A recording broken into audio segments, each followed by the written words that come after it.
സിനിമയിൽ ചിലർ താരങ്ങളാകുന്നു, ചിലർ ചരിത്രമാകുന്നു.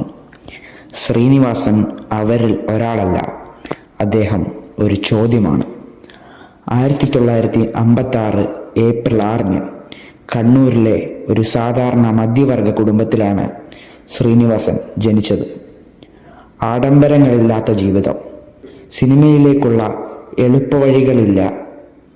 പക്ഷേ സമൂഹത്തെ കൃത്യമായി വായിക്കാൻ കഴിയുന്ന കണ്ണുകളും സത്യം പറയാനുള്ള ധൈര്യവും അദ്ദേഹത്തിനുണ്ടായിരുന്നു. മെക്കാനിക്കൽ എഞ്ചിനീയറിംഗ് പഠിച്ച ഒരാൾ സുരക്ഷിതമായ ഒരു ജീവിതം തിരഞ്ഞെടുക്കാമായിരുന്നിട്ടും അദ്ദേഹം സിനിമയിലേക്ക് വന്നു. ഒരിക്കലും സേഫായ വഴികളിൽ അദ്ദേഹം വിശ്വസിച്ചിരുന്നില്ല.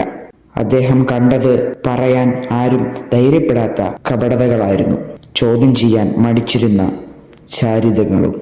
അവയെല്ലാം അദ്ദേഹം മാറ്റിയത് ചിരിയിലൂടെയായിരുന്നു. മലയാള സിനിമയിലേക്കുള്ള അദ്ദേഹത്തിൻ്റെ വരവ് ഒരു ഹീറോ ആയിട്ടായിരുന്നില്ല, സുന്ദരനായ നായകനല്ല. പകരം നമ്മളെപ്പോലുള്ള സാധാരണ മനുഷ്യനായി. അല്പം അശുദ്ധൻ, അല്പം അസുരക്ഷിതൻ, പക്ഷേ പൂർണ്ണമായും സത്യസന്ധൻ. ഒരു തിരക്കഥാകൃത്തായ ശ്രീനിവാസൻ മലയാള സിനിമയെ തന്നെ മാറ്റി. സന്ദേശം, വടക്കുംനോക്കി യന്ത്രം, ചിന്താവിഷ്ടയായ ശ്യാമള, നാടോടിക്കാറ്റ്, വരവേൽപ്പ് ഇവ സിനിമകൾ മാത്രമായിരുന്നില്ല, സമൂഹത്തിനു മുന്നിൽ പിടിച്ചു നിർത്തിയ കണ്ണാടികളായിരുന്നു. രാഷ്ട്രീയ നാടകങ്ങൾ, മധ്യവർഗത്തിൻ്റെ അസ്വസ്ഥതകൾ, കപട സദാചാരങ്ങൾ, അദ്ദേഹം എല്ലാം തുറന്നു കാട്ടിയത് ചിരിയിലൂടെ. അദ്ദേഹം നമ്മെ പഠിപ്പിച്ച ഒരു വലിയ സത്യം: നീതിക്കെതിരെ സംസാരിക്കാൻ കോപം വേണ്ട, ചിരി മതി. ഒരു നടൻ എന്ന നിലയിൽ ഹീറോ എന്ന നിർവചനം തന്നെ അദ്ദേഹം മാറ്റി. ശരീര സൗന്ദര്യം വേണ്ട, ഉച്ചത്തിലുള്ള ഡയലോഗുകളും വേണ്ട, സത്യസന്ധത മതി. സംവിധായകനായപ്പോഴും അദ്ദേഹം വിട്ടുവീഴ്ച ചെയ്തില്ല. സ്വകാര്യവും രാഷ്ട്രീയവുമായ കഥകൾ ധൈര്യത്തോടെ പറഞ്ഞു.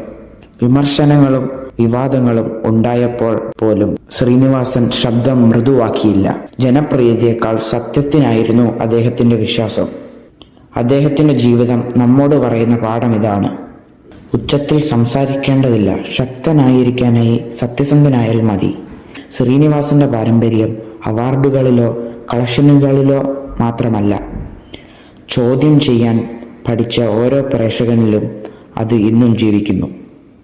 ഒരു സാധാരണ മനുഷ്യന് ഒരു മുഴുവൻ സിനിമാ വ്യവസായത്തെ മാറ്റിവരയ്ക്കാൻ കഴിയുമെന്ന് തെളിയിച്ച പേര് ശ്രീനിവാസൻ.